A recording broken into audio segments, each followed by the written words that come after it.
अस्सलामुअलैकुम रहमतुल्लाहि वबरकातुहू। कैसे हैं आप सब? Welcome to my YouTube channel English Prism. ये हमारा मीडिया एंड कल्चर स्टडीज़ में फोर्थ टॉपिक है मीडिया एंड जेंडर। इसकी मेन थ्योरी जो हम इस लेक्चर में डिस्कस करेंगे वो हमारे पास है visual prayer and narrative cinema.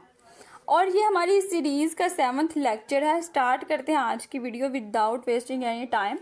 First of all हम देखते हैं मीडिया एंड जेंडर का आपस में क्या रिलेशनशिप है और मीडिया कैसे शेप आउट करता है सोसाइटी में जेंडर रोल्स को। तो मीडिया की डेफिनेशन तकरीबन हर वीडियो में मैं आपसे डिस्कस कर चुकी हूँ। मीडिया हमारे पास क्या है? नेटवर्क्स है, चैनल्स का, जिसके ज़रिए हम इन्फॉर्मेशन को शेयर करते हैं।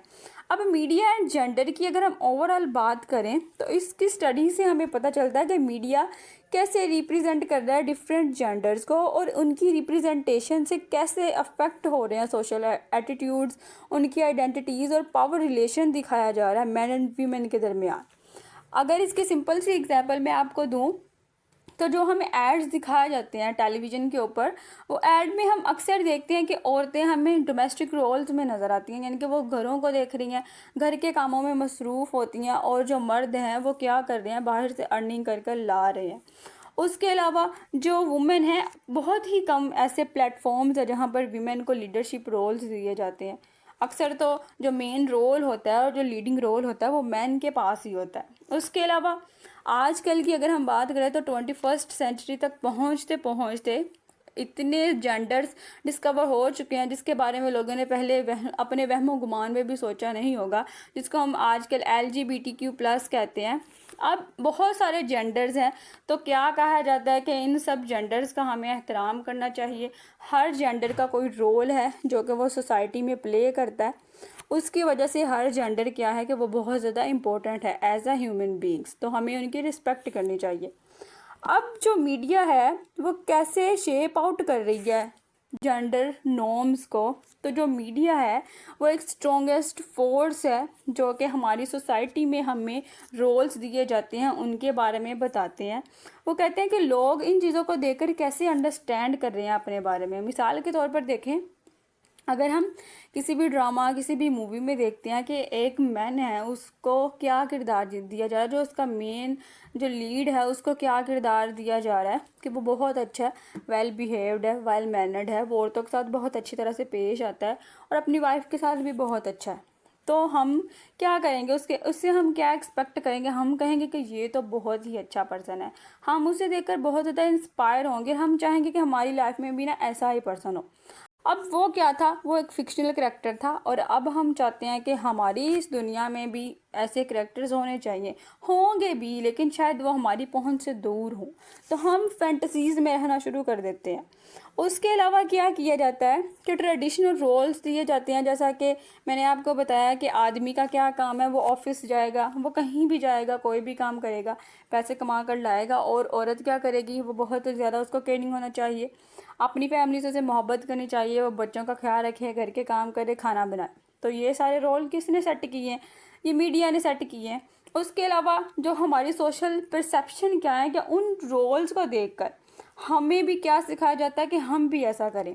अब ये बात किसने मर्द को बताई है कि वो अपने इमोशंस को हमेशा हाइड करेगा, अपने इमोशंस को हमेशा छुपाएगा, या मर्द रोते नहीं है?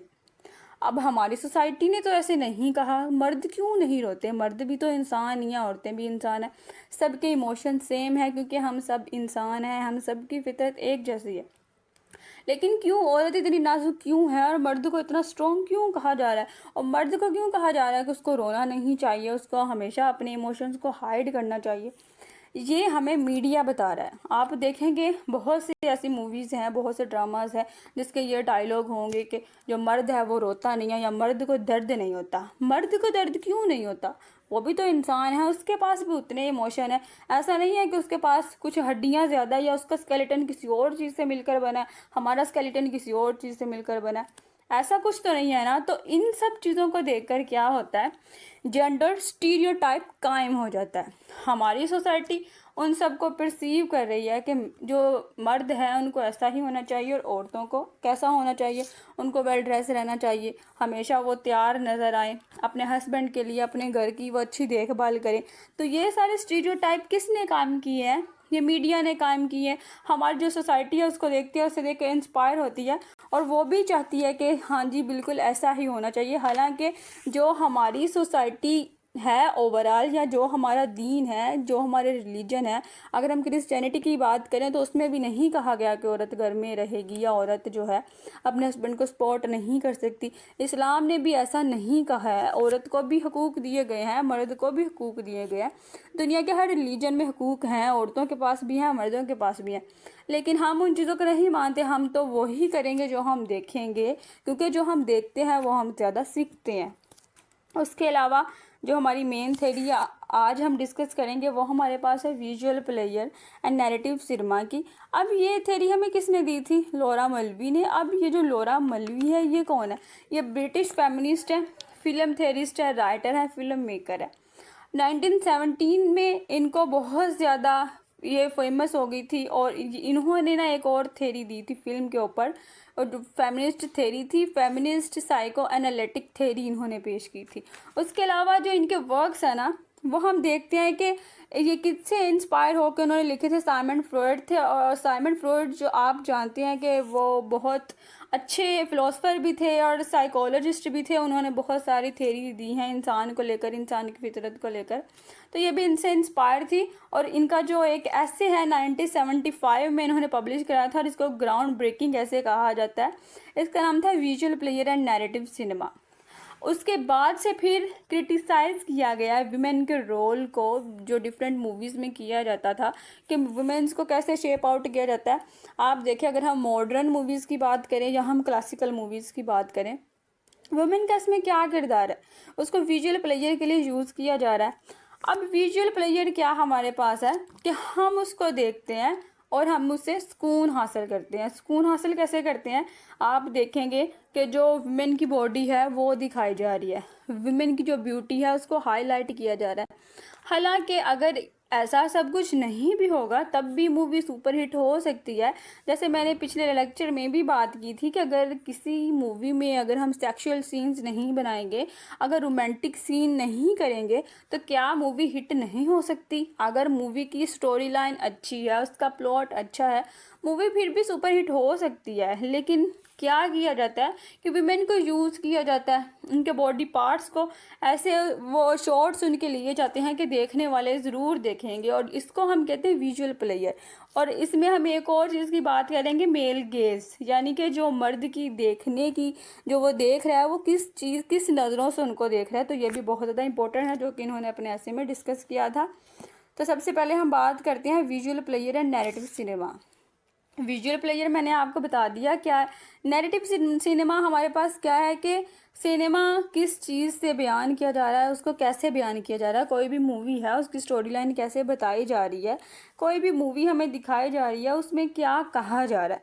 तो जो लॉरा मल्वी है उन्होंने कहा है कि जैसे हॉलीवुड की सिनेमा है, इसमें क्या किया जाता है कि जो मेल है उसको एक सेंट्रल रोल दे दिया जाता है, और जो फीमेल है उसके पास क्या होता है कि सिर्फ उसकी ब्यूटी को हाईलाइट किया जा रहा है कि यहाँ तो वो कोई स्पोर्टिव रोल कर रही होती है, यानी कि जो हमारा मेन लीड है वो मेल के पास है, और वो कोई भी, ज़ाहिरी बात है अब वो हीरो है तो वो कुछ भी करेगा तो हमें उसके देखना ही देखना है, क्योंकि उसकी जो लाइफ की स्टोरी है उसके बारे में दिखाया जा रहा है।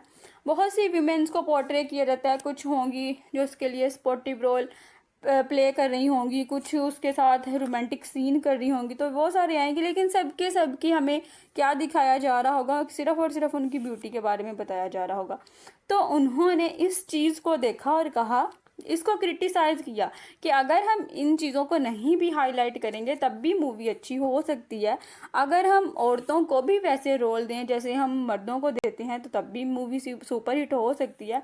हम औरतों को हमेशा ही दिखाते हैं कि औरतें बहुत ज़्यादा नाजुक हैं, औरतें ऐसी हैं, औरतें वैसी हैं, और मर्द क्या है कि हमेशा उनको प्रोटेक्ट करेंगे। तो इनका पॉइंट ऑफ व्यू क्या था? मल्वी ने कहा था कि ऐसा नहीं होना चाहिए, कि ये सब कुछ हम करके क्या कर रहे हैं कि एक रोल सेट कर रहे हैं, कि इसको, इन चीज़ों को देखकर, बहुत सारे मूवीज़ को देखकर अब जो औरतें हैं अब वो चाहती हैं कि हमारे लिए भी कोई प्रोटेक्टर आएगा, हमारा भी कोई गार्डियन एंजल बनकर आएगा और हमारी ज़िंदगी बहुत अच्छी हो जाएगी। अब हम जैसे भी ज़िंदगी गुजार रहे हैं, फिर क्या होगा कि हमें भी कोई कोई प्रिंस लेने आएगा और हम प्रिंसेस बनकर उसके साथ चली जाएंगी, लेकिन ऐसा नहीं होता। सिनेमा को न्यूट्रल होना चाहिए, लेकिन सिनेमा क्या है कि वो न्यूट्रल नहीं है। उसमें मेल को ज़्यादा सेटिस्फाई किया जा रहा है, उसके लिए विजुअल प्लेयर ज़्यादा दिखाया जा रहा है, और इसका ऑब्जेक्ट कौन है? वुमेन। वुमेन को ऐसे पोर्ट्रे किया जा रहा है कि जो मेल है उनकी डिज़ायर पूरी की जा रही है। उसके अलावा हमारे पास एक और कॉन्सेप्ट है, concept of male gaze. Male gaze क्या रेफर करती है? The way visual media represent women from a heterosexual male perspective, treating women as object to be looked at rather than active subjects. यानी कि कोई भी movie है हमारे पास, कोई भी फिल्म हम देख रहे हैं, उसमें कोई भी उसको एक्टिव रोल नहीं दिया जा रहा, हमें नहीं दिखाया जा रहा वो क्या कर रही है। उसके कुछ सीन्स आएंगे और उसको कैसे ट्रीट किया जाएगा कि वो बहुत नाजुक हैं, या उसके डिफरेंट बॉडी पार्ट्स दिखाए जाएंगे, क्लोजअप शॉट्स लिए जाएंगे, ऐसे ही हमें दिखाया जाएगा। अब यहाँ पर जो गेज़ हैं उसको भी मैं आगे डिस्कस करूँगी। 3 तरह की गेज़ हैं। एक तो वो मेल गेज़ है जो हमें मूवी में दिखाई जा रही है। दूसरी गेज़ कैमरा की है कि कैमरा कैसे शॉट ले रहा है वो जो फीमेल एक्ट्रेस है या फीमेल करेक्टर है। अब एक तो कैमरा से उसके क्लोजअप शॉट्स लिए जा रहे हैं, एक वो कैमरा की गेज़ है। सेकंड वो गेज़ है जिस गेज़ से वो करेक्टर, जो मेन करेक्टर हमारा, जो हीरो जिसको हम कहते हैं, वो उसको देख रहा है। अब थर्ड गेज़ किसकी है? व्यूअर्स की, देखने वालों की, जो उनको देख रहे हैं उनकी भी तो गेज़ है ना। तब वो उसको देखकर क्या कर रहे हैं? प्लेयर हासिल कर रहे हैं।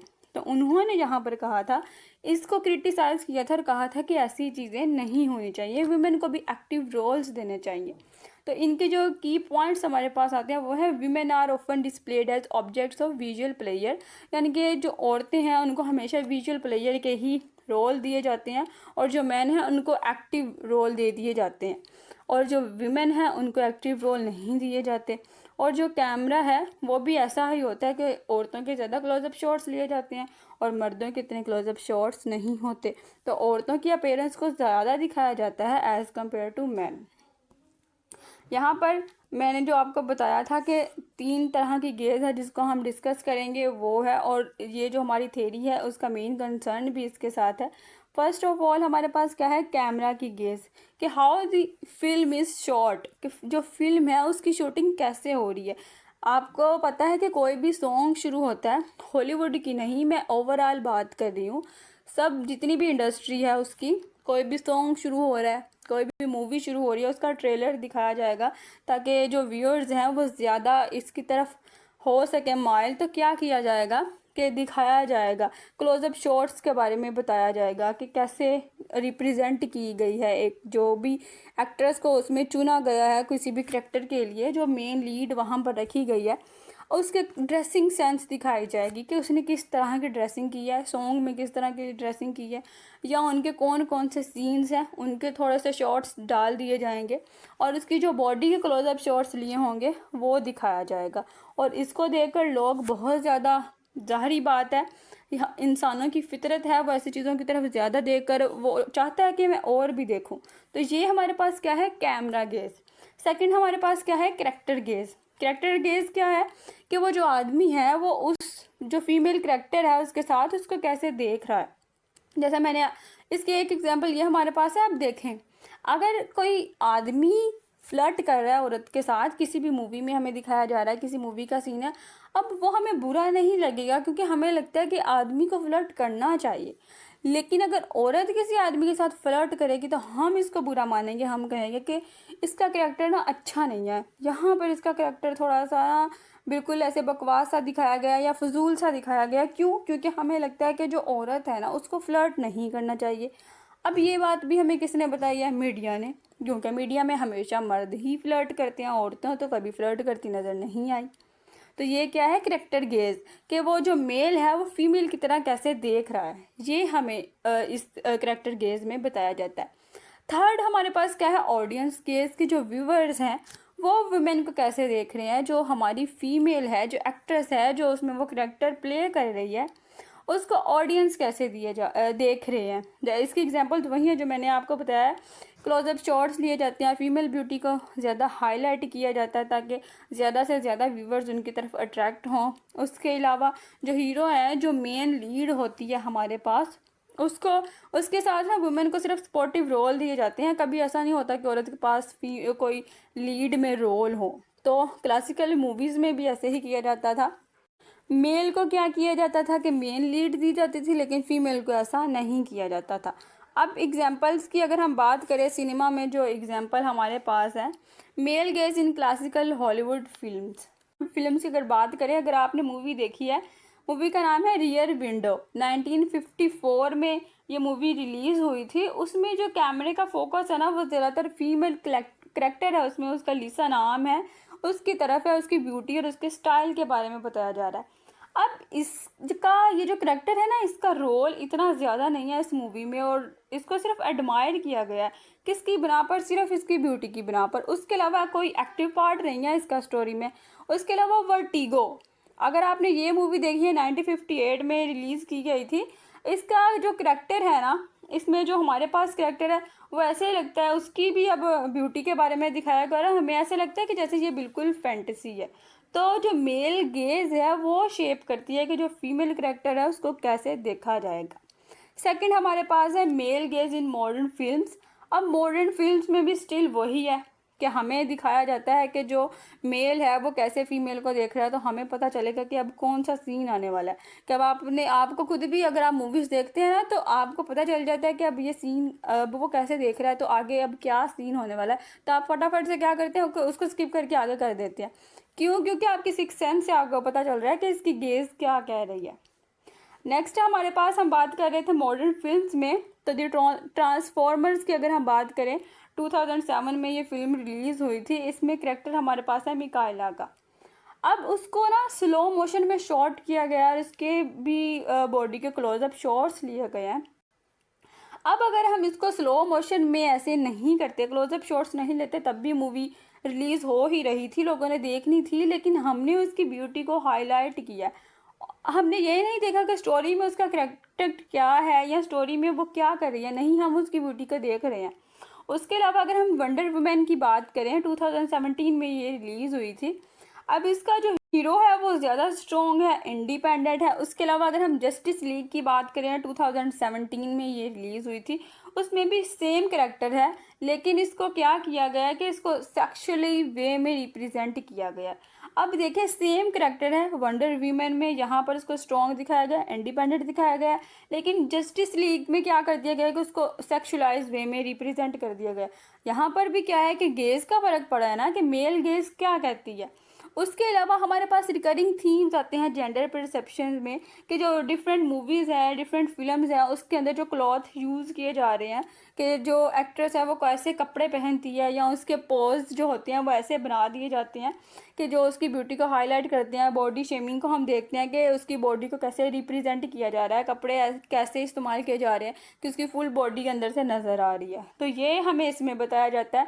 उसके अलावा क्या है कि जेंडर स्टीरियोटाइप्स इन सिनेमा है, कि इन चीज़ों को देखकर बहुत से स्टीरियोटाइप्स कायम हो रहे हैं। आप देखते हैं ऐसा एरिया जहाँ पर लिटरेसी रेट बिल्कुल ना होने के बराबर है, लेकिन वहाँ पर मूवीज़ देखी जाती हैं, तो लोग क्या करेंगे, लोग कहेंगे कि नहीं, औरतें जो है ना, अब अगर हम इनको पढ़ाएंगे लिखाएंगे या हम अगर किसी भी शोबे में इनको बाहर भेजेंगे तो इनकी ऐसे ब्यूटी को हाईलाइट किया जाएगा। तो लोग क्या करते हैं, लोग फीमेल को फिर आगे बढ़ने ही नहीं देते। बहुत सी दुनिया में ऐसे कंट्रीज़ हैं, बहुत से ऐसे एरियाज़ हैं जिसमें इन मीडिया से देखकर इंस्पायर होते हैं हमारे मेल कि हम अपनी फीमेल्स को बाहर नहीं जाने देंगे या किसी भी शोबे में आगे नहीं बढ़ने देंगे। हालांकि उनकी जो एजुकेशन, जो उनका मेन राइट है, उसकी भी पूरी उसको रसाई नहीं दी जाती। नेक्स्ट हमारे पास है women as object of beauty. इसमें क्या वही बात है कि वुमेन को एक सोर्स दिखाया जा रहा है ब्यूटी का, ताकि जो मैन है वो ये सारी चीज़ें देखकर इनकी डिज़ायर्स पूरी हों। इसकी एग्जांपल मैं आपको दूंगी, वही ट्रांसफॉर्मर्स जो मूवी हमारे पास है, उसमें फीमेल का करेक्टर है, बहुत स्लो मोशन में रिप्रेजेंट किया गया, उसकी ब्यूटी को हाईलाइट कर रहा है, उसकी बॉडी को ऐसे रिवील किया गया है। हालांकि वो क्या है कि वो सपोर्टिंग रोल है उसमें। तो अब इम्पैक्ट क्या पड़ रहा है ऑडियंस के ऊपर, लोग उसको देखते हैं, अब वो लोगों में एक हार्मफुल मैसेज सेंड कर रहे हैं थ्रू वुमेन। वो वुमेन कैसे पोर्ट्रे कर रहे हैं और लोग उसको देख रहे हैं। तो फिर वही मैंने आपको बताया है कि वुमेन के लिए बहुत सी हर्डल आती है उनकी सोसाइटी में, जो उनके घर वाले हैं, लोग हैं, फिर उनको आगे ही नहीं बढ़ने देते। हालांकि हर औरत एक जैसी नहीं है, ना ही हर मर्द एक जैसा है, लेकिन वो क्या करेंगे कि औरत को रोक लेंगे।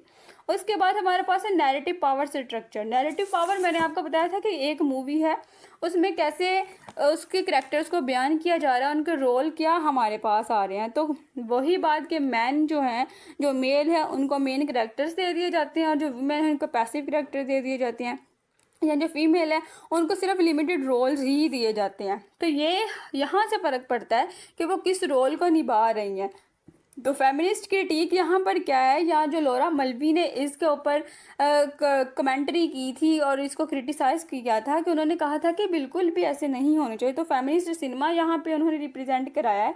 फेमिनिस्ट सिनेमा में अब दिखाया जाता है कि अब मॉडर्न एज में बहुत से ऐसे ड्रामाज हैं, बहुत सी ऐसी मूवीज़ रिलीज़ हो रही हैं जिसमें औरतों को मेन करैक्टर दिए जा रहे हैं, या जो औरतें आप देखेंगे कि वो डिटेक्टिव बनकर आ रही हैं, वो पुलिस में भी आ रही हैं, वो आर्मी में भी जा रही हैं। तो ये सारे उनको रोल दिए जाते हैं, और जो मेल गेज है उसको चैलेंज किया जा रहा है कि मेल किस तरह से देखेगा, ये डिसाइड नहीं होगा कि इससे नेक्स्ट सीन क्या होगा। और वुमेन को ज़्यादा इंडिपेंडेंट दिखाया जा रहा है एज़ कम्पेयर टू मेल। तो आई होप आपको आज के लेक्चर की समझ आई होगी। मिलते हैं नेक्स्ट वीडियो में नेक्स्ट टॉपिक के साथ। तब तक अपना ख्याल रखिएगा। Don't forget to like share and subscribe my channel. अल्लाह हाफिज़।